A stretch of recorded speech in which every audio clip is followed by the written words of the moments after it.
And welcome into a Tuesday edition of the Backstage Pass. Of course, always busy here as we continue the countdown to CRS 2022. A big week coming up there, February 23rd to 25th. The Omni Hotel, myself, Jeff McMahon, Kirsty Krause, just a great artist joining us for that week. Craig Campbell, the band Shenandoah is going to drop by, the band Exile, and of course, John Barry, and so many more names. Grammy Award winners, up and coming, rising country artists. Looking forward to that.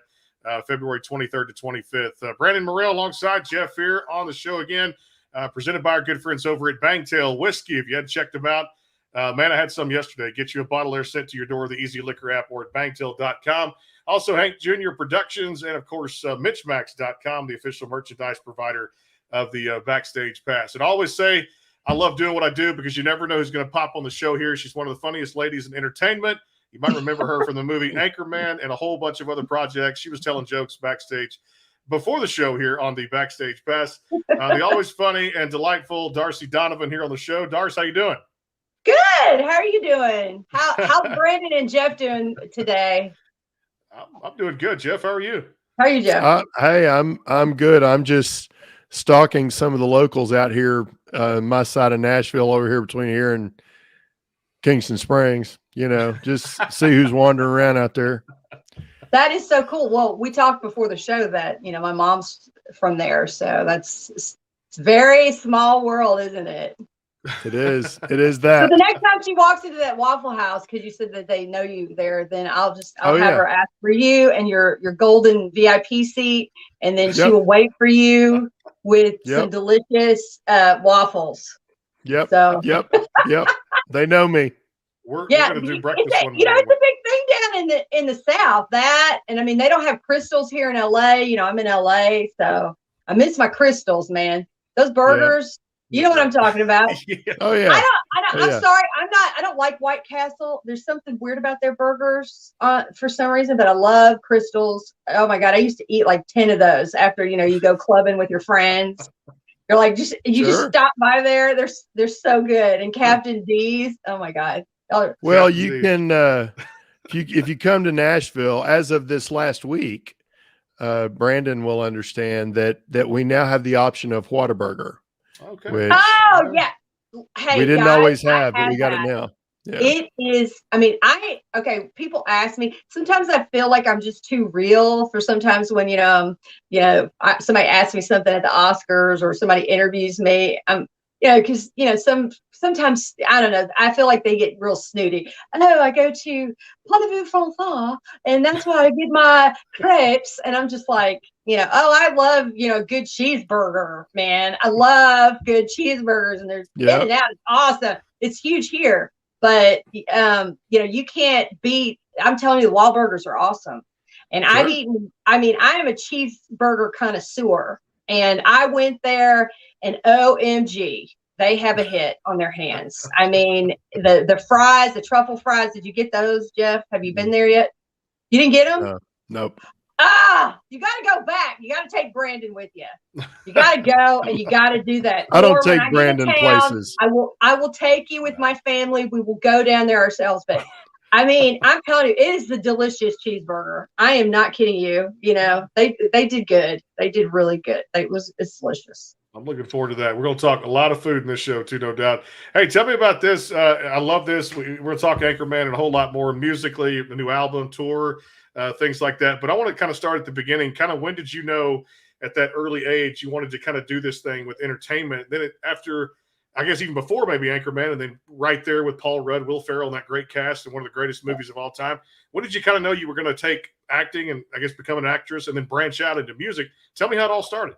Well, it started actually when I was a kid. I ended up beating like hundreds of kids out in a commercial, just to sum it up. And I ended up getting the commercial. From there, I appeared in like a lot of national commercials. And then I did some like music videos where I played a kid and stuff, which, speaking of, on a side note, Hank Williams Jr., I was in a lot of his videos. And on top of that, like, I was really young, but I was in his videos. And I mean, I was shocked to see it. I went on YouTube and I saw myself. I was like, oh my God, but yeah, him and I were good friends. I remember I ended up getting my tonsils out and he sent me flowers. So yeah, he's a great guy. I mean, he was really sweet, but just had to say that because I saw that, you had that as whiskey or something.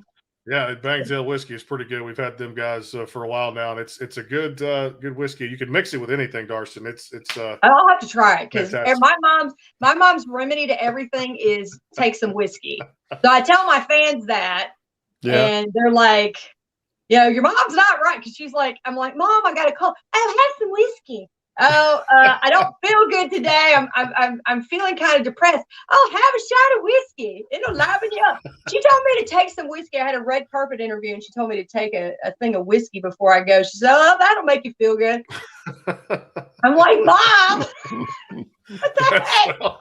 Well, now we've got a bunch of country fans here. So you do? So let us. Whoa, where did she go? There she is. There we are. So let's let our folks Google when you're talking about some of those early Hank Jr. videos. What were some of the songs? Shut my mouth. Let's see. One of them, I'll just say it. Don Juan to Bubba. Yeah. There was Come On Down to the Country. I think I was in that. Mm-hmm. So and that's it. I'm not naming anymore. No. But it's just, it's just really funny how time is just, country's really different. It just, to me, it's a little more popish now than it was, sure. Back when you had like Loretta Lynn or, Hey, I know a guy, not to mention any names, that I mean, I was in some music video stuff in 2011, and I look a lot different than the ones I was in 1994. So the music was different, and and I was definitely recognizable, but rode hard and hung up wet, as they might say. So stop that! You stop that. Hey, I don't care what anybody says. It's like when you're in that rocker time. It's like, hey, girls loved it. You could have stringy. It didn't matter. Tatted and the hair. I tell you, there was a lot of guys that got laid, and they were very lucky. They shouldn't have. I'm just gonna call a spade a spade. Okay. It's all good. Hey, tell me some of them jokes you were telling us backstage a little bit before the show. You got some jokes for us. I want to get there. So here's my joke. Well, I don't use straws, Brandon. I just don't, because they're for suckers. Okay, that was stupid, wasn't it? But it was funny. Wah, wah, wah. Okay, come on. All right. See, he heard it before, so just heard all this. Okay, so Luke and Obi-Wan walked into a Chinese restaurant. 10 minutes into the meal, Luke was still having trouble with his chopsticks. He kept dropping food everywhere. So Obi-Wan finally snapped at him and said, "Use the forks, Luke." I love it. It's good to have good moments here. Hey, tell me about this, because I love this. And a lot of the ladies that come on the show had a little bit of a background, kind of like you did. They may have done a little bit of acting and then crossed over to the music industry, but they also did talent and beauty competitions. And you won the title of Miss Nashville. I mean, did that kind of give you the confidence to kind of pursue that career in acting and, I guess, music at the same time? I don't know. Honestly, I had a grandmother that was very, I had a German grandmother, and she raised me for a little while with my grandfather was Italian, but she was such a harsh critic. And, I'm so young, it just made me, I don't know, you have to have this filter, and you have to have literally a gladiator skin to be able to be in this type of business. And, I just went in, and if somebody told me it couldn't be done, I was like, no, it can be done. Oh, you can't do this. Oh, yeah, you could do this. The problem is that, what people don't realize is that there's music, it's business. Mm-hmm. It's, the acting business, right. It's business. So I don't care how talented you are. You're not going to get anywhere if you don't know the business aspect. Because we all know there's a lot of untalented people that are famous and very well known, but they're not as talented as some other people, but they're geniuses in business. So you kind of have to have two. you have to have it. And as a young age, I was just, I was hustling. I had a single mom. My dad, my parents divorced, and my mom was working several jobs, so I ended up having to like get my sponsorship to get into these pageants. It's not like somebody just, I had a rich daddy. Trust me, I wish I would have had that, because I feel like, God, maybe I would have, made it so much earlier in life. But I do see that I was very naive, and I had some huge artists that are, huge now, and I remember, sending my press kit in. I had a publicist, and, there was ideas that were stolen. Basically there was one artist out there that basically had my entire image from what I sent them. So I learned that at a young age. I got bitter for a minute, and then I was like, I got to wipe myself off and just keep going and do it, and, being me and being real. So, when you're in a business like this, you're going to have people that are going to do that kind of thing, but you really have to be smart in business. But the reason why that I feel like I really made it was because I just had this unstoppable tenacity is what I'll call it. A lot of people like, I have a friend who he's actually a music manager to a lot of famous artists, and his brother does famous art like in country too. So he might even be at wherever you guys are going to be at on shows and stuff. But the interesting thing was, I was over at his house, we were talking, and he had a guy that he was going to make huge, and the guy ended up, and he had a great voice, great look. He only could make it here in LA for 6 months, and wow. He split it. And the manager paid for everything, paid for his, his support, all that. Like, I didn't have any of that. I came down here, you got to be a tough cookie. And I tell everybody, people have had me as, guests in their, workshops and stuff like that, and had me speak to up and comers and this and that. And the thing is that you have to have a tough skin.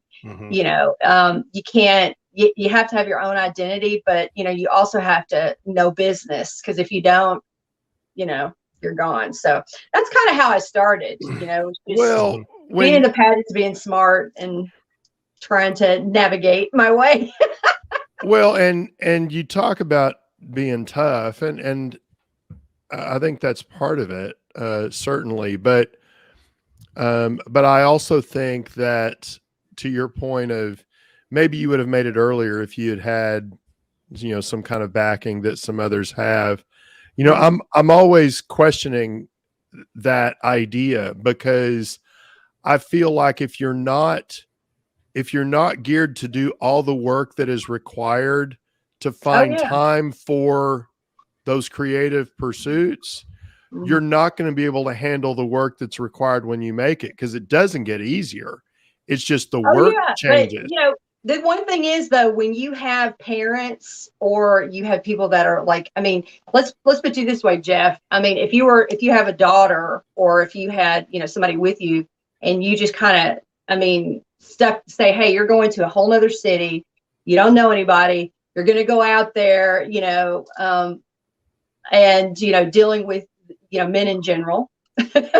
And I'm not saying, you know what I'm saying? There are predators out there. So you have to navigate that. And then, there's a lot of things that you got to navigate when you're in the business. And it's easier because, but the thing is that the people that have had it, that I know that have had like it much, much easier, they're really not doing anything. I think what makes you tough is the hustle, is the not, like the stories of where somebody had to overcome adversity and stuff like that. Oh, no, I agree. I agree that the tough is required.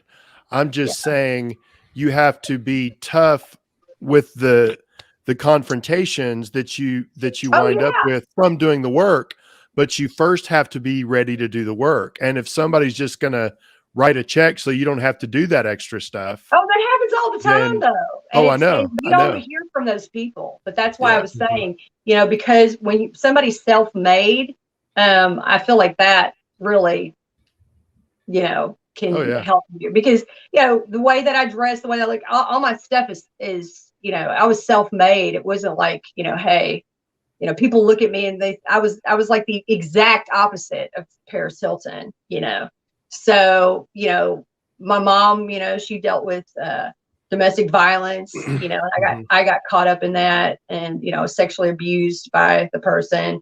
So it was just like, when you deal with stuff like this at a young age, it kind of makes you have a tough skin, and, it kind of takes away that innocence. But at the same time, I just see a lot of people up here that sometimes need to have a little bit of like that hustle and that street smart, the street smart. So, Sure. I mean, I will say, you as men, I feel like it is a lot easier, for men in the business, because, you see like these men that are like, 50 and 60 in movies, and they're like with a 19-year-old, 20-year-old girl.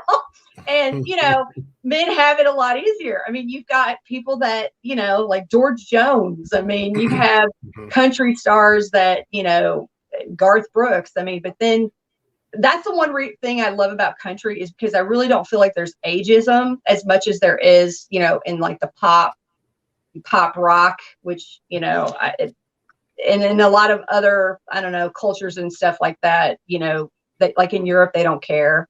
They don't care how old somebody is. They don't care that, what they do. They look at their talent. They look at what they put out there. And so, that's the one thing I want to see change in the business, because I have a lot of friends that, are older women and are gorgeous and deserve like really good roles, and also, deserve to be artists, just because they've aged. Hey, Sheryl Crow is still freaking awesome, man. I don't care if she's 80. Sure. I'm going to a concert and watch her. We'll talk about, you talked about the acting part. You've talked about the music part. Brandon mentioned that you were Ms. Tennessee. Miss Nashville. Ms. Nashville. Okay. So, from the context of the business, that to make it a business, you wind up kind of taking each one of those opportunities and trying to leverage it into the next one. One thing leads to the next. So how did that work for you? Did the acting open music doors? Did the pageants allow you time to perform and develop your talent? What was that path? Because I know they all happened. I'm just not sure of how they all happened. Yeah, I could tell you that. Well, what's interesting is that you ask every time, like I've done like a radio interview or magazine interview, they always ask me, so which one's your favorite, music or acting? And I always tell them, they're like, it's like, if you have twins, who do you love more? I mean, you've got like Jennifer Lopez, she's doing, I would say my career is more kind of like her career, and that is the way that I'm going, but I'm doing different things than she's doing. And, we're two completely different artists, but at the same time, I would say, she's in movies, she's in television, she's, touring. I love them both, but I did start out heavily in music. Like music was at the first, that was my passion. I was in the church choir, I was one of, I was in church choir when I was like 7, so I was like constantly singing in the choir, and that was a big deal to me, singing in church. And then from there, I started just getting, teachers started saying, hey, she's a really good singer, and then saying, hey, do this part or do this part in school. So from there, then I was like, I went to visit my mom at that time. She was at a resort hotel, like working at a resort hotel in the human resources department. So I visited her, because at that time I was living with my grandparents, because my mom, basically, her lawyer was telling her to go in hiding. This was from her ex-husband, to the one who's abusive. So I went to stay with her, and I got to tell you, it was the best summer I ever had. They had a band there, and the band, I got to know the band. I mean, I had the run of the entire hotel. Went there, and they said, hey, get up, let's, they're doing all these oldies but goodies stuff. And I was like, I know him from my granddad, because I was playing guitar. So next thing I know is they get me up, and they go, hey, you need to come up more often, because I was getting the crowd into it. And so then it just kind of started from that, because I think I was like 14. I was like 13, 14. And then from there, it was just like, that's it. I came back, and I went to school, and I'm like, I'm starting my own band. And that's really where I went crazy. You know, it was like band. I got, I got my keyboard player, did everything. We did actually turn up the radio. It was really good. We ended up going to this like fair, and we beat out all these, tons of bands. And then from the fair, we went to Memphis and did Battle of the Bands. And we beat out thousands of bands. So it was just like, we were doing good. And, and when I got my money, you get your money, I was like, oh my God, I'm getting paid for this. I didn't even think I was going to get paid. So, at that time I didn't care. So, it just kind of developed from there. And then I did a commercial, like I told you, that it was at the school. They had a thing for auditions. And, I was just like, my friends were doing it. And I was like, okay, I'll do it. I went, and it just kind of came so easy. But at the same time, it was a pain in the ass because the guy that was there, he was like 18. I was probably 7 or 8. And he kept flubbing up his lines. So he flubbed his lines up. We did like 33 takes. And after that, I'm 7 or 8. I'm like, this guy's, I want to get out of here. So I ended up learning his lines as well as mine.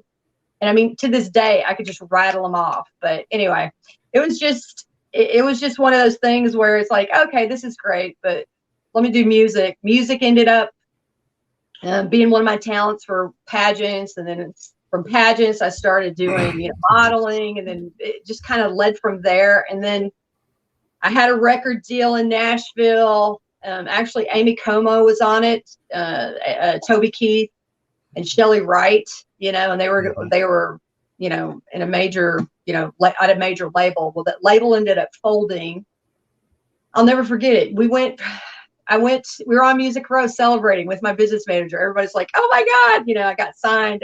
Y'all know that's a big deal in Nashville. Oh, sure. Like, Sure. So that's a big deal. So then when that happened, and I met the CEO of the label, he was like, I think this girl, he told New York, because there was a New York office too. And he said, I think this girl's going to help us get out of debt, because they were in debt, the label.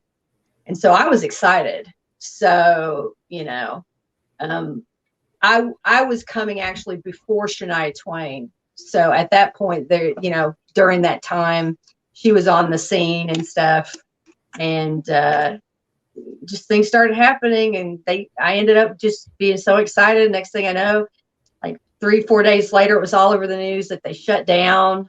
New York office came in and just shut them down. So it was just, I was like hitting my gut. Yeah. And then won a pageant, I won a pageant.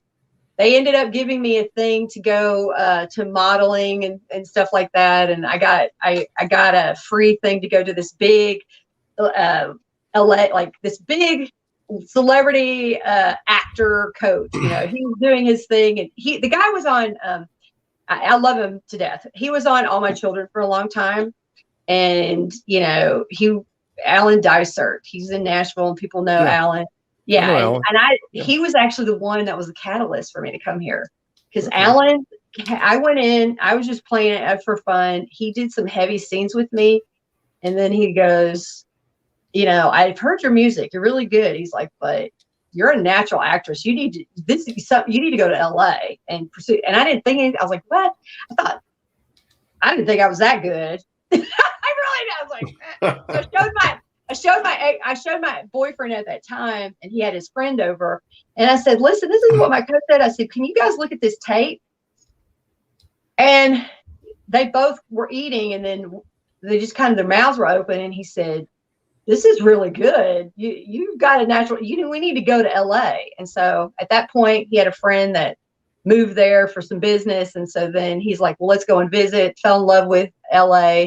Ended up immediately like getting on a soap opera, and then it's from there, sky's the limit. Just kept building from there. And the best advice that I ever got was actually I went to a red carpet, and it was, remember Happy Days? Sure. Oh yeah. I didn't even know who he was, and then I remember, oh, my grandparents watched that. That was a big show. And I remember the reruns and Potsy. He played Potsy. Anson Williams. Yes, Anson Williams. So Anson was we were at a party, at a red carpet event. We were in an elevator with a bunch of other people, and I ended up sitting down next to him and said, "You look familiar." And then I said, "Oh," and I said, "I know who you are." And then we were talking. He's like, "Yeah." He says, "I know who you are." And I said, "Oh, okay." So we were talking, and I said, "Well, how have you done what you're doing for so long?"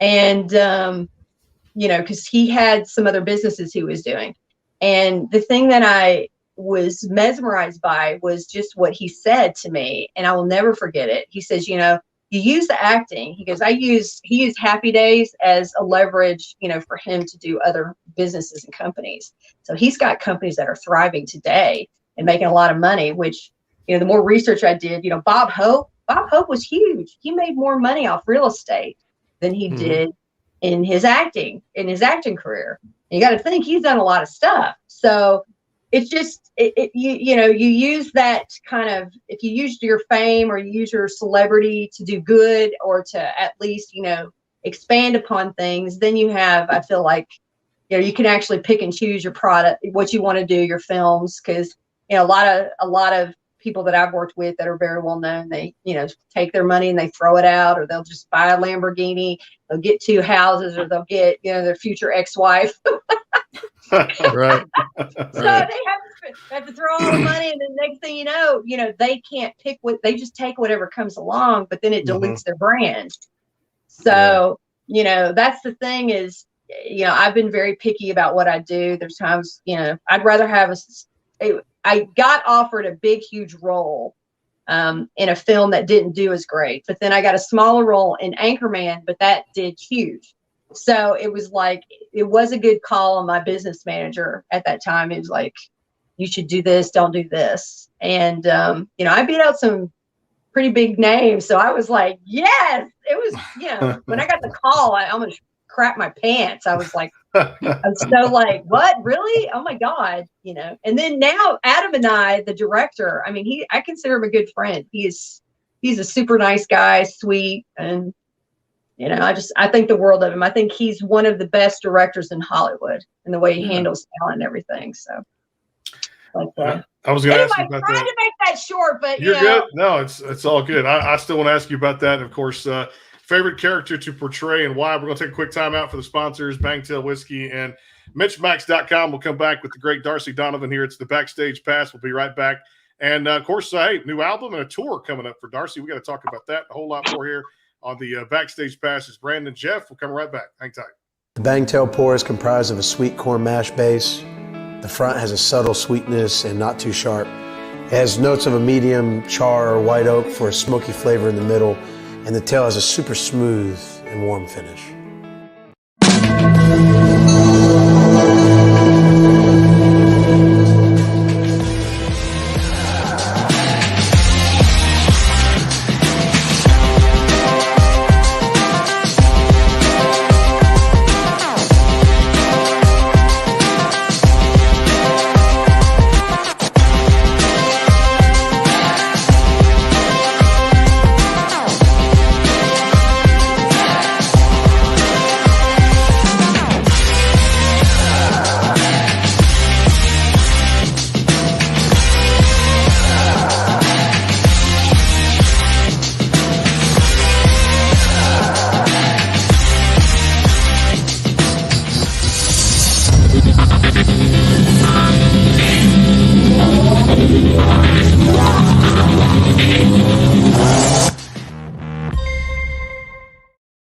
Go behind the scenes with some of the biggest artists in music today with the Backstage Pass, powered by the SportsGuysPodcast.com. Join Brandon Morrill and his co-hosts Kirsty Krause, Jeff McMahon, and Karen Lee Batten as they talk to rising stars and legends about their music careers. Listen to their latest tracks and learn fun facts about the men and women behind the music you love. And be sure to tune into the Backstage Pass Monday through Friday from 3:30 to 6:30, powered by the SportsGuysPodcast.com. And welcome into the Backstage Pass. And back here on the show, it's Brandon, Jeff. It is the Backstage Pass. Of course, thanks to all the sponsors out there. Jeff, I see you're just raring to get that question out there. Get after it. Let's go.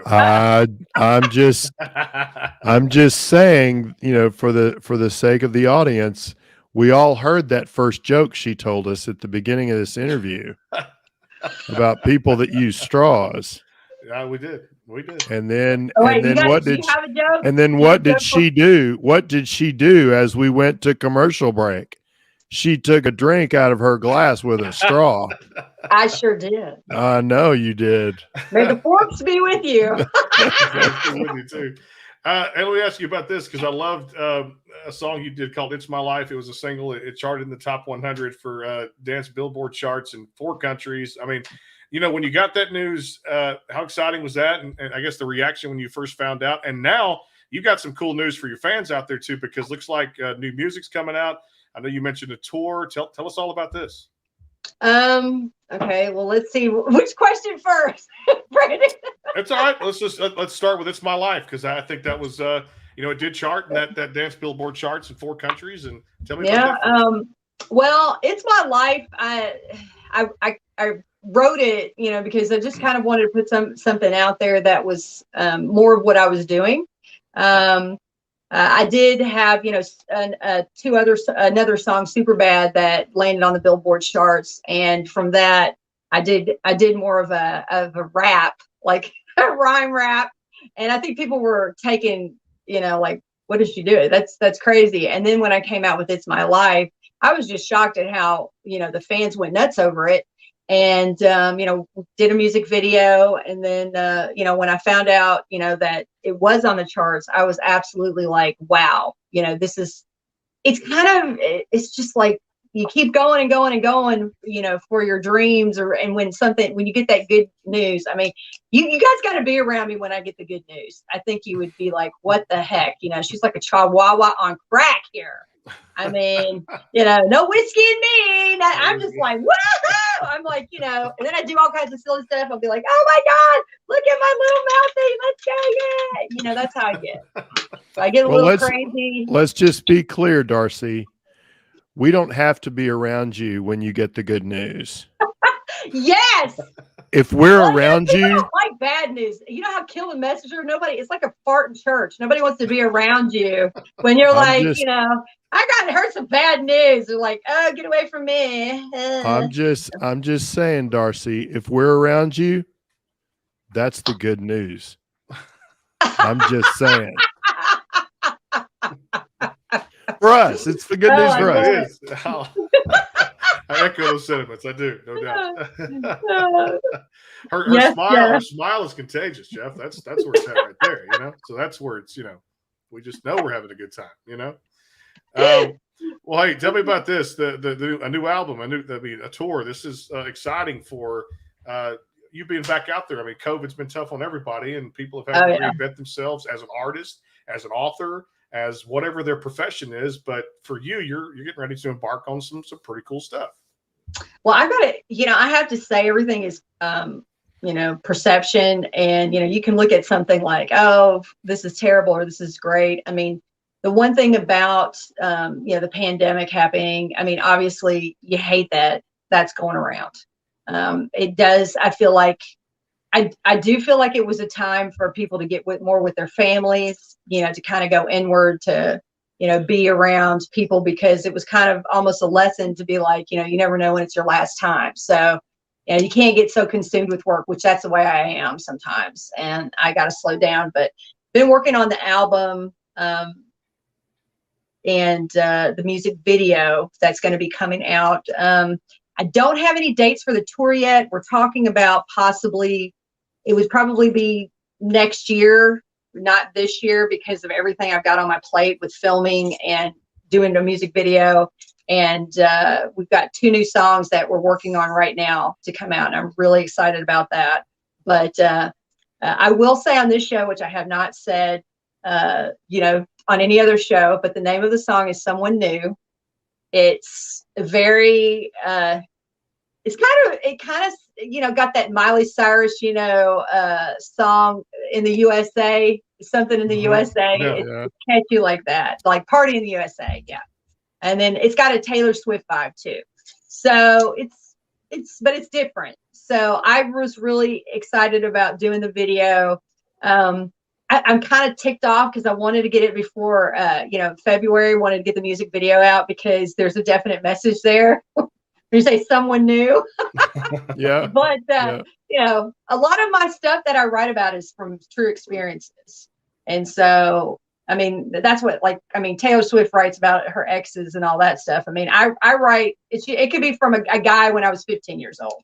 It could be, nobody knows what it's about. I try to make it to where, I'm not going to humiliate anybody, but there should be some ex-boyfriends that I should write about. Yeah. And maybe humiliate them just a little You bit. can just send them a little postcard and just say, look, Yeah. I'm not telling anybody else, but this is you, dude. So, This is you. well, okay. When I get really, really old, Jeff, that's when I tell all the secrets. That's what you do when you're like 70, 80, or you're 90 years old, you're about on the deathbed or whatever. You're just like, screw it. It was about you, Ryan. It was about you. You know what I mean? Yep.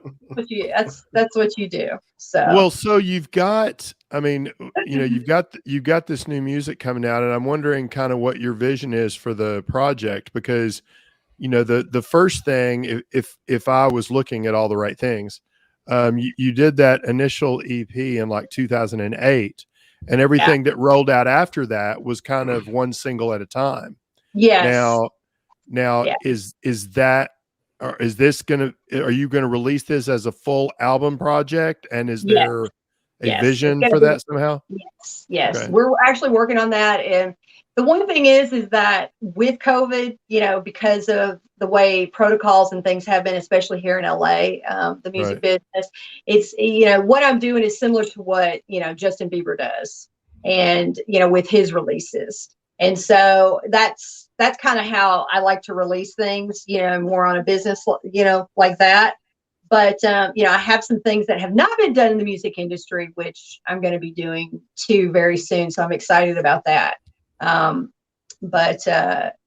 have been, the fans have been asking a lot for, hey, when are we going to get the new music? When are we going to get the new music? But, it's like, I'm running like 4 companies, producing a television series and producing a film that I'm working on. So, you got to get festers and all that stuff. Plus, crypto has been my big business thing, and with filming. So, it's a lot to juggle, and I can do it because, hey, Beyonce has so many days in the year, I can do it too, So, but at the same time, it's sometimes it's a lot. So some projects have to take a little bit of a back burner, but the great thing is that the one album that I'm working on, we're working on to release it for a bunch of albums.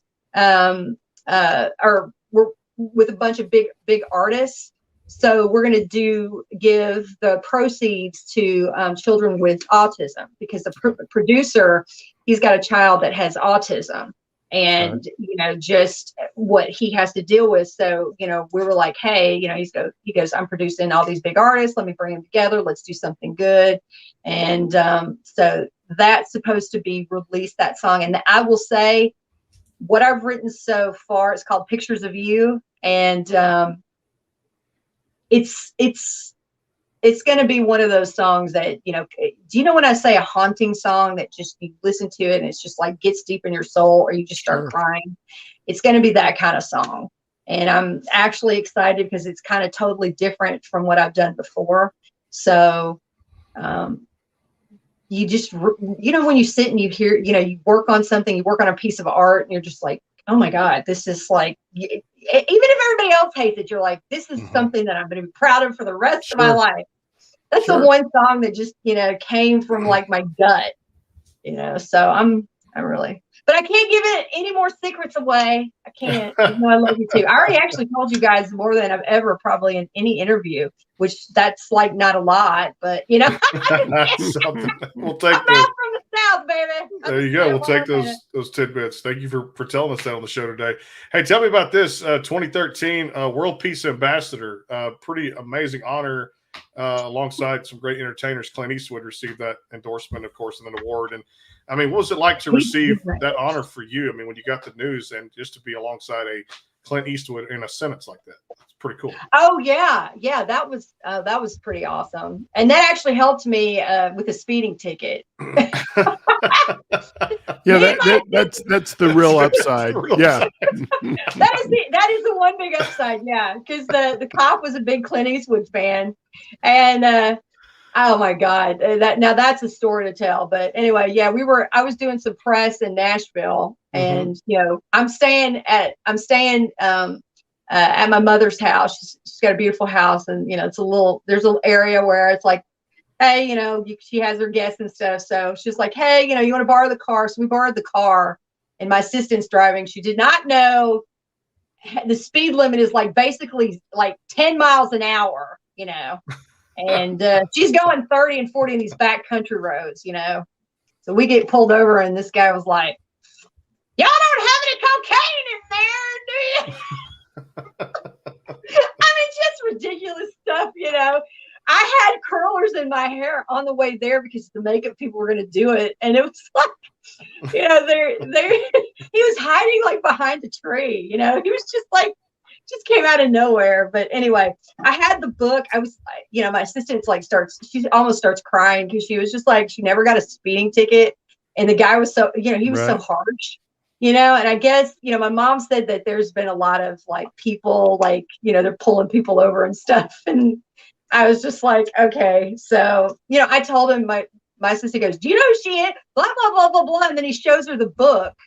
And the book with, my name and Clint Eastwood's name and everything. And then he felt like that, but he wanted to save. I let him save a little face. I said, if you want to search the car, be my guest.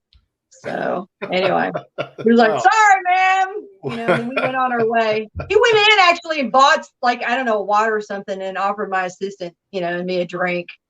And I think she was thinking I'd like to pour it on you. But, he just got a little too like Barney. What is it? Like Bernie? What is it? Barney Fife? Barney Fife? Yeah. Like that, kind of too excited for his job, which I get it. But it was like, come on, man. Do we look like we're criminals here that are, I'm going to be in my stilettos and all my rhinestones, selling some stuff on the street. Anyway, let's move on. I've not seen you in your curlers, so I don't know how threatening you might have. Well, Jeff, I will come visit you, and I will have my curlers on just for you. And you know what? You've got gorgeous mane right there. I would love to try them out on you because you will be one hot hottie. When I get done with you, baby. Oh man, look at that. Everybody wants some of Jeff. I have a young niece whose birthday parties I attended when she was 7 and 8 and 9. And I'm not going to say that didn't maybe happen. Oh, they were like, yeah. All the 7-year-olds like, I want to go to your house. But there will be no album. There will be no album cover from those photos. I guarantee you that. But I was impressive. Oh, I bet. Well, you're impressive now. You're impressive now. Okay. When I got curlers in my hair put in by an 8-year-old, just stop. Oh, yeah. Just stop. Oh, yeah. Crazy enough as it is. Let me ask you about this. We're going to get to rapid fire in a little bit, get to know you more kind of a personal basis. But I do want to know, Anchorman, you're right. Started small and then just blew up. Fondest memories. I know you consider that greatest experience. You mentioned earlier in the show about, beating out some amazing cast of people that did audition for it. But right there alongside two of the greatest of all time, Paul Rudd, Will Ferrell, and a great cast. Just some great memories. Tell me what you remember the most even now since the movie's been out for so many years and it became such a huge hit. Well, a couple of things. People don't realize that most of, I had the actual script, and pretty much the entire show is improv. So, and Christina Applegate was she didn't like it. Now I prefer that. That's my thing, but, that's kind of what happens, because there were other scenes that I said and did, but it just didn't go with what was going on. So, you just don't know, especially when you improvise what they're going to leave on the floor and what's going to be on the cutting room and what's going to not be. So it's kind of up to the editor and the director. But one thing I do say is, Paul Rudd, he is just adorable. He's the cutest thing. And I asked him, I said, Paul, what are we going to do if you weren't doing this? And he was going to be a cartoonist. And I was shocked. Yeah. I was like, I would have never thought that. Like, but then people asked me, what would you be doing if you weren't doing this? And I was like, I'd probably be, a veterinarian or a lawyer. So, but that's probably what I'd be doing. So when he told me that, I was really excited. I thought that was really cool because I couldn't picture him doing that. And then, the director, Adam, came to me before the scene and he was like, well, we did several different takes. And then he was like, hey, he's like, I want you to throw Will off. He goes, say something dirty, something, crass, something vulgar, whatever. I want you to throw him off of his game. And I'm sitting here thinking, this guy is the king of Saturday Night Live. He is the king of improv. How the hell are you going to throw him off, And so we did it. And I mean, in character, he was just, well, blah, blah, blah, blah, blah, blah. I can't say it live, but I will just say that his comeback was hilarious and he did it with a straight face, but didn't break a sweat. But they were going to put it into they had the highlights, the second reel. It's like you can get an extended version. And it did not make it because it was so bad. So it did not make it to the, PG. I'm glad that it was PG-13, because I like doing movies like that because then, more audience sees it and things like that. And, so that was the good thing. But, I didn't realize how big of a phenomenon that would be until, people are like seeing me and then they were like quoting stuff from the book. And then when they found out my mom was my mom, then, they would come up to her and go, I really like Anchorman. It was one of my favorite movies. And then she's like, okay. And then she gets back to her work and then they come back to the office and go, I really like that movie. I really, I'd like to meet your daughter. Like, okay, but I don't know. My mom's cool about it, but it's the funniest thing. It's the dumbest things that get her excited. Like it just, she just, and even, my dad, they just, it's like, I don't know what I'm going to do. I'm really hoping to break the billion mark in crypto. So, I'd be a billionaire. I could be married to like Tom Cruise or Brad Pitt. I could be like, I don't know, princess of the world. And my mother would still find something. Well, you're princess of the world, and that dress did not look good on you the other night. Your butt looked huge. What were you thinking? You know what I mean? It's like, why do parents do that? What princess of the world wears a dress like that? Yeah, exactly. She just, I just now, I don't even call her before I have a red carpet event or anything, because sometimes I'm like, oh yeah, Mom, I was with Adam Sandler. We did this thing, we're at the celebrity thing, and he gave me this. And then she's like, oh, really? Okay, well, I got to take the dog out to go to the bathroom. She just peed on the wee-wee pad. My God, I just slipped on it the other night. It was terrible. I'm just like, okay. And then my grandmother was the worst. Like if I said Adam Sandler, she goes, who is this Adam Sandler? She didn't even know who he was. She didn't even care. She was like, I don't know who he is. I'm like, Grandma, do you know Will Ferrell? I don't know no Will Ferrell. She would say, that's Conan O'Brien. Oh my God. She wanted me to date Conan O'Brien so bad. I wanted to choke her. She was just like, that's Conan O'Brien. He's funny, Darcy. He's funny. I like him. You should go on the date with him. Like, she was that kind of grandma. She just, so it's, I don't know. It's just one of those things where, people rattle off all my accomplishments. I'm like, I still got to go save the world today. I still got to, It's an ongoing list, Darcy. It's an ongoing list. My head will not. It's just like, I haven't done enough. No, that's not enough. I beat myself up more than anybody, but I feel like to be a true entertainer, you should. You shouldn't ever think, hey, I wish I had an ego. Oh my God, I wish I had an ego. I wish I could be like Megan Fox. She's got that sultry kind of thing, and Angelina Jolie, they got that like cat thing. Like they're, the sexy cat. Like, oh, I'm a cat. I'm a Persian, like with these, or black with the cool eyes, and they're just like a cat and slinking around. I'm like a fucking Labrador dog. Excuse my You're good. bleep that out, please. I'm like a cute, like I'm like the lab. It's like, hey, how you doing? I want to be cool with the cats, and the cats just go like that. Like, get the hell away from me, you Labrador dog. So I'm just like, I am who I am. I'm a huge fan of Dolly Parton. I always respect that lady. She's like, if I'm working on a television series and I actually want her to play my mom. Nice. Because I think she's awesome. But, you just never know. You just, it's, one of those things. You don't know how people are going to be or what. But I was like, you know what? I am who I am. I'm not going to try to be somebody else, It's like you have to have in that era, who was it? The one with the cool, it was Elvis, and then it was James Dean. Not James everybody Dean. can be a James Dean, right? So I know you got to have some Lucille balls. Hey, Lucille balls. Yeah, no doubt. Hey, I want to take one final time out. We'll come back. I do want to get into Crypto Queen, that title too, as well. And of course, her being the CMO for crypto company eCoin Finance. We'll talk about that too. And definitely just love the laughter. It is a Tuesday. It is February 1st. So happy February out there to everybody. And we'll be in Nashville, Tennessee, February 23rd to 25th, coming up here in a little bit. So hang tight, Darcy. Got about 5-6 minutes left in the program. If you can hang tight, we'll take one final timeout. I want to come back, talk crypto. And then, of course, we'll do a couple of rapid fire questions. It's Brandon, Jeff, with the super talented Darcy Donavan. We're coming right back. Hang tight. The Bangtail pour is comprised of a sweet corn mash base.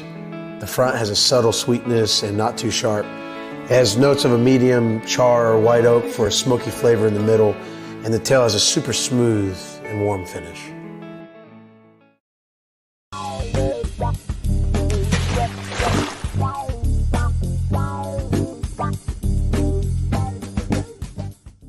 Go behind the scenes with some of the biggest artists in music today with the Backstage Pass, powered by the SportsGuysPodcast.com. Join Brandon Morrill and his co-host Kirsty Krause, Jeff McMahon, and Karen Lee Batten as they talk to rising stars and legends about their music careers.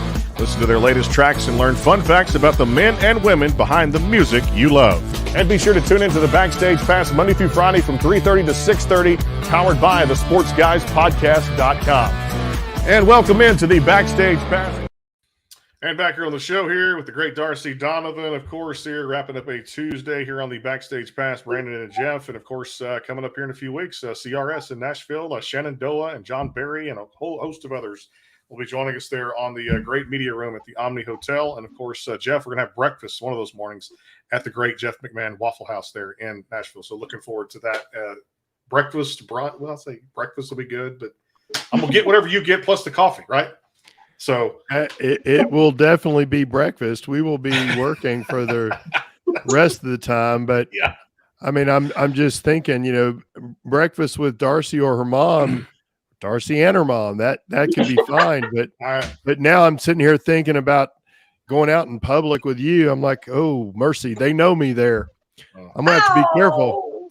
We would Darcy, have fun. We'll have fun. If you fly in, I actually thought about doing a band together at one point because she loves to play the drums, which tell her she can play, but she really sucks. It's terrible. Anyway. Hey, tell me about. Mom, if you're watching, I love you. I got a Valentine's Day gift for you in the mail, okay? There's some cash in there, so don't be mad. Watch out. So, yeah, no. Tell me about, speaking of cash, tell me about crypto, the Crypto Queen, the CMO, eCoin Finance. I want to know all about that. Tell me about it. Well, I mean, do you guys know about, crypto and a little bit here and there? Just kind of, going to get more information out there too as well, and how people, I guess get involved in something like, because it is. Yeah, I mean, I'm somewhat, aware of the, alternative, currency environment. I know that, there's a lot of people that are very concerned over what's gone over the last week and a half. So I would love to know your take on some of that. I know part of it, but yeah, just kind of give us an idea of how you I mean, again, like you talked about with Bob Hope. I mean, you're clearly taking some of the opportunity and things you've created, artistically and creatively, and you're leveraging those into this as an opportunity for you to either, I don't know if you're cultivating your own currency, partnering with someone else that's cultivating theirs. I'm not really sure where you land in that space. So if you can kind of hip us to that, that'd be helpful. Sure. Well, pretty much all of the above, what you said, but you really got to diversify your portfolio. With any artists that are watching, I know I have, actor friends and stuff who are watching too. No matter what you're in, especially in the entertainment industry, and that's was actually with anything, real estate. If you're a CEO, you have a product, you want to diversify your portfolio. It's always good to have multiple investments. I began doing research. I'm very lucky right now. I will say that because I am it's kind of like being at the bottom of Amazon and Google when they were just coming up. This is how big this is going to be. It's going to end up, crypto is going to, and Web3 is, it's changing everything. Look at how, like in gold and crypto, and stocks, how everything's, coming together, so to speak. But it's definitely going to change fiat currency. That's for sure. You got to look at, the stages of life, and, you can go back into the early 1900s and you can see where banks, started to really come about and, evolving, because we didn't have a credit card. There were credit cards in the early 1900s. Nobody even knew that. So you got to sit here and think, how, they you used to say, hey, I'll give you a chicken for this, pig, and that's how currency was back in, the 1800s and things like that, way back. But now it's just evolving to where, cryptocurrency, everything goes digital. If you pay for something on Amazon, you pay for it with digital currency. You actually don't see that in front of your face. So it's kind of the same thing to where, your money's being held, in a decentralized, with a decentralized bank. With the crypto is basically, how can I explain it? You don't have to worry about it getting hacked. It's basically something that's really, really awesome because it's owned by the people. And that's what the big thing is, because banks are obviously, the government's involved. But what I try to tell people is, if the bank goes under, if something happens to the bank, they get hacked, your money is gone. IRS can get into your bank account. It can get hacked. But the one thing I will say is that I got into it at the right time, about 4.5, 5 years ago. And I invested into, it's called Cardano. A friend of mine invested into it. I invested into it. And I've said this, and people take it wrong, but he started making money. And I called him stupid because he basically sat there and he made money, but it was my best friend. It was her ex. So I was like, oh, he's stupid, but he still made money. But I just didn't like him because he was mean to her. But so in my interviews, I've said that, and then fans are like, oh, well, why was he stupid? Because he made money. And I was like, no. Right. He's a jerk. But yeah, he made money. It was a smart investment. So then after Cardano, I got into Tron, and started making some money. And then it's like I started really doing research. I actually watched a show that was just coming out and was talking about crypto. And then the light bulb just went off. And that's kind of how my brain works. And I was like, oh God. I started doing research, started looking out for stuff. And, there's all these blockchains out there like Bitcoin. Look how big Bitcoin is. Solana, Ethereum is one of that I'm invested into. And so it's like all these things started happening. And obviously people know how big Bitcoin is. Now, if you would have gotten in when you first came out, you would be a billionaire right now.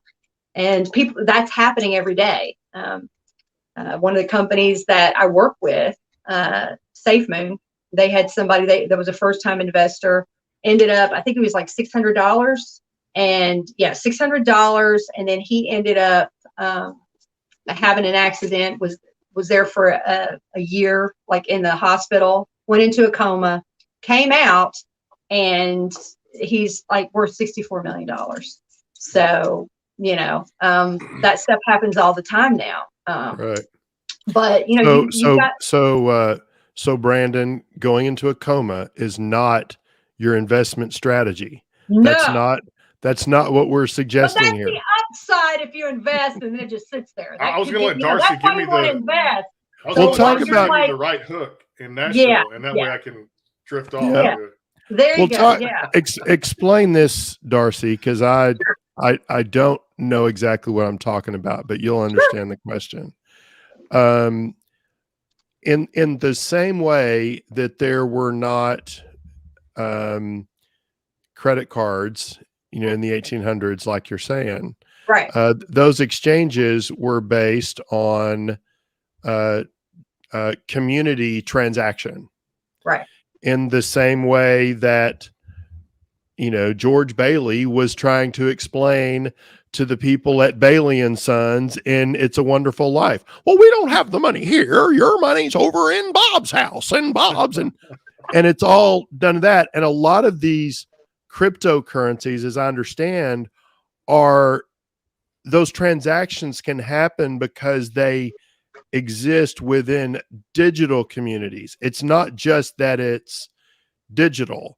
It's the fact that it exists within some sort of community that has been formed that all recognizes that as value. Right. I'm saying that with a period, but that's actual question marks. Am I understanding how that works right? Yeah, the community is so important. That's everything. I mean, anyway, that's how it is when you're buying a product or anything like that. But it's like for the people. Government with the banks. I mean, they basically can hold and take your money. They can put a freeze on your account. That's not the way it is with crypto. Plus, you have thousands of computers that are seeing your transactions, to where if a hacker comes in a bank and wants to target you, they can do that.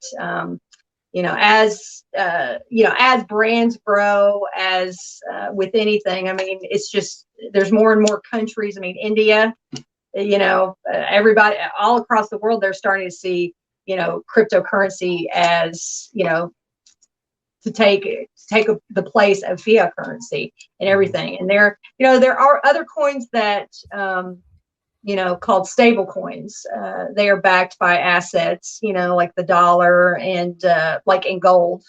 So you've got stuff like that. So obviously, with the companies that I've worked with, they have what's called a utility, which means you get something with it.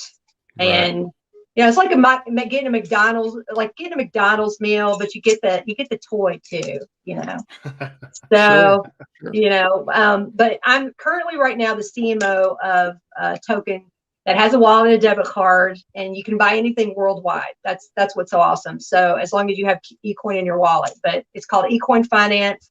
I'm the CMO of that company, and they're my babies. I love them, but more of my picks are, I tell people, I'm not a financial advisor, Jeff and Brandon. Let me say that, and everybody watching, okay?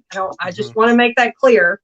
But, Enhanced Token, for the people that do know about crypto, Enhanced Token, Safe Moon, and Rise Up Token they're amazing. And, a lot of people, especially in the entertainment industry and the music business, are getting into that and NFTs. NFTs, are becoming huge, and that's kind of all of the metaverse. It's kind of all as we speak, because I don't know if you guys have seen the news where Facebook is now doing getting the metaverse.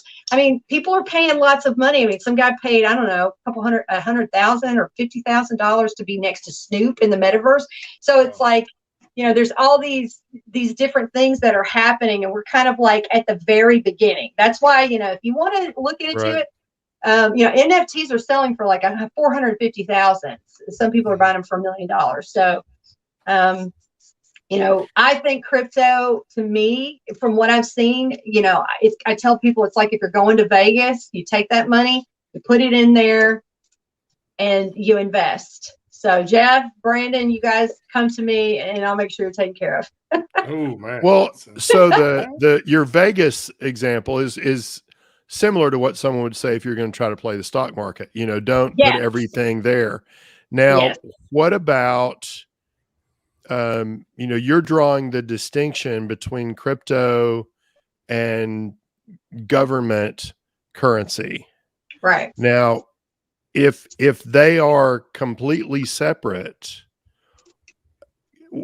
what is the relevance of, like, I was reading the news this morning where they're saying the president is considering some executive orders addressing something as it regards cryptocurrency because of the big changes in the market last week. How do they connect, or do they? How do they connect? Well, I didn't see that actually today, but I mean, yeah? I do know about the taxes. Are you talking about them wanting the taxes? I don't know. It know? was just a governmental executive order that connects that's the result of them trying to stabilize whatever all the question marks are of what went on over the last couple of weeks. And I don't know exactly how that regulating works. crypto, regulating it. Only thing I really know of as now is, is about the taxes. The government wants to tax, people with crypto. Oh, and I know that's the big thing. But one thing, Jeff, I will tell you is it's kind of like, I feel like the government wants to regulate to protect people from what they call a rug pull. So it's kind of like, if you've invested in the company or you invest in the stocks and then boom, somebody just takes your money and goes and you never see them. So, that's the thing. That's where community is very important. My thing is I do my research. I look at the papers. I check out the CEOs. I have my team. I tell people to go, and look in. I mean, I just had, and I got to say, I've been working with Flavors BSC. They're a great company. I will say this, they had a rug pull. And they had somebody in their company, it was a developer. So they made like a back end and into the blockchain. I know I'm saying a lot of stuff, but basically what they did was just wrong ethically in every way you can, think about. And they told the community. I was very proud of the way they handled it. But, I lost money. And it's like, the thing is that, anything that I talk about, I've invested in. I got money. I got it riding on it. So it's not like I'm one of those. There's a lot of people, that go, hey, invest into this, but they don't have any investment. They're not sitting here worried about, the people or, somebody buying it, their name is it. But, I'm now working with Rise Up because, they helped. They're fighting against like all the Web3 stuff, cyber and the crypto scams that are out there, and they're using their advanced technology. So that's one of the reasons why, I wanted to work with Rise Up because of that. But, it's with anything, government. I mean, my brother, he's in Tennessee. He works at a major hospital. He does a cancer ward, and his company handles like a bunch of cancer patients. And their company, I mean, you're talking a big hospital. They came under a cyber attack, froze everybody's accounts, made the hospital pay a ransom to get back in. And you're talking people that are like on ventilators. These hackers, they didn't care. They didn't care that people were dying, and it stopped the bills, payments, everything. Nobody, the hospital had to pay the ransom. And they got the FBI involved, but still, that time being, people's lives were on the line. So I just say with anything, you just never know. I could walk out my house today, drive across, to go get me something to eat and get hit by a car. You just never know. A friend of mine got his wallet packed, and, Rise Up helped them, helped me help them. And that's one of the reasons why I got with them. But, you just never know. Community to me, and I will say this, and, I've got a ton of fans, but I will say the crypto fans, the crypto community, they are, I mean, it's like you're in the mafia, man. They love you. They will like take care of you. Nobody better come against you. They're your best buddies. I mean, I got to tell you, I love that. I love it. They support everything I do. And, you guys, I'm going to want to invite you guys to come out. Brandon and Jeff, you guys should get on my Twitter and go into a space with me and talk to everybody about it, because you really learn a lot. But I tell people, all my crypto fans, I said, that's where you need to go.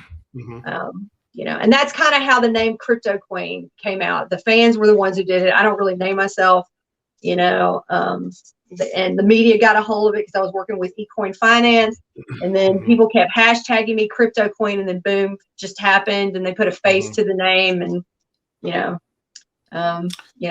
there's the communities are huge, man. They're huge. I mean, Bieber just paid a ton of money for his NFTs, and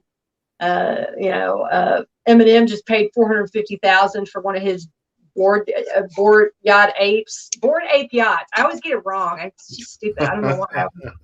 But definitely, I'm going to tell you guys, it's a good investment. I can, help you with whatever you need or set you up your wallets or whatever. But, I will say this. I've been looking into some really good NFTs to get on it now. Like I'm going with CryptoLex. That's the one thing that I'm doing. But, you guys are in music, television.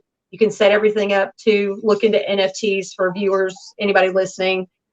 You can get into that, sell your art. We're in a digital renaissance. People don't realize that. Things are about to really, really, really change. I mean, have Brandon and Jeff, have you guys done any kind of acting at all, or like where you send a tape in or anything like that? Done a little bit. A little bit, maybe a little bit before, but I've mostly a radio. I did radio for over 20 years. Yeah, radio stuff. We used to air checks, sing air checks to you're in DJ and stuff like that. But things are different now. I mean, when I hear other actors like bitch and complain about certain things, I want to smack them, because you got to sit here and think. Like there were times where, I was coming out of that kind of where we're now everything's Zoom or self tape. But you got to think, now it's easy for people to go. Used to be you have to pay to get on a lot. Then it'd take you maybe from one audition to two the entire day. How is anybody supposed to work? People are doing whatever they can because they want to go to these auditions, but you can't do it. So now, self tapes are in. They call them EcoCasts. I mean, you have a meeting, you can meet somebody, talk to them live. You can meet. We're in a digital age and everything's changing. I mean, it used to be where, you'd have to, drive 2 hours to an audition that you might get to meet with the producers, the directors. And then if they like you, they may have you come back 2 or 3 times. So you're talking LA traffic, getting ready, gas, then sometimes you have to pay for your parking, it's virtual reality, and meeting people. So that's a great thing, Sure. I can meet you two. I'm in Los Angeles. Jeff, you're in near Nashville. Yeah. Or you're in Nashville. And Brandon, where are you? In Texas, down there, Houston, Texas, down here. Yeah. Houston, Texas. There you go. Yeah. I love it. I used to go there a lot, but I will say I hate the summers there. The summers are worse than Nashville, Jeff. Oh, I know. They're worse. I grew up in Texas. I know all about it. I don't know how anybody, you're trying to look good and then you look like a Pomeranian that just got thrown in the pool, it's terrible. Sticky and hot, no doubt, with the summer temperatures. My God, yeah. Hey, let me do this one. I love this, and I definitely we're going to have you back when the new music comes out. I know you've enjoyed this today. We've certainly enjoyed having you. Tell me about this with when it comes to Darcy Donovan's favorite food, favorite drink. What's kind of the go-to, I guess, food and beverage? Food and beverage. I said it earlier, cheeseburgers. Okay, cheeseburgers. Okay. And whiskey. Medium rare cheeseburger. Oh, with some onions on whiskey. it. Whiskey goes with everything. And whiskey goes with everything. Yep. Oh, Mom, you should be proud if you're watching. It's whiskey. All right, I'll do this one too. Hobbies away from all the obligations, away from music, away from acting. What are some fun things you like to do? Well, I have 5 dogs, so I love my dogs. They are my everything. I actually love to train them. So I train them to do tricks. We do a lot of stuff. I run, cooking. I love cooking, yoga. I'm always reading business books. I'm really a nerd, man. I'm really, really nerdy. It's just, I'm a big nerd, but I don't care. I like it. Yeah. Well, super talented, and she described herself as that. I think of her more than that, no doubt. She's beautiful in the heart, delightful. The music's coming out, a tour they're putting together for 2023. And hey, just congratulations on all the success, and you keep building that portfolio, diversifying this crypto queen for eCoin finance, and a whole lot more. And I'm just ready to hear the new stuff when it comes out, the new music. And hey, keep us posted on the tour. Hey, we'll definitely next time I'm in California, I'll look you up. And just thanks so much for being with us today. We appreciate it. Good. You can be my date to the next red carpet event. How about that? Hey, Jeff, There you go. I'll take her All up. right. I'll Jeff, let you the come wife. up. I'll let the You wife come up know. too. That's- The same thing. So, well, you guys are so sweet. I want to definitely send you some. I want to send you some LA stuff, some cool stuff. So make sure that you give me your addresses where you get packages and stuff. And I'd love I'll to do hook that. you up. We'll do that, Jeff. We'll do that off air. No doubt, off air. Sure. That's the Sure. great Thank Darcy you. Donavan here on the Backstage Pass. Thanks to all the sponsors. We'll see you guys tomorrow. Another great episode. And, of course, Country Radio Seminar, February 23rd to 25th in Nashville, Tennessee. We'll talk to you guys soon. Have a great night from all of us at the Backstage Pass. Take care.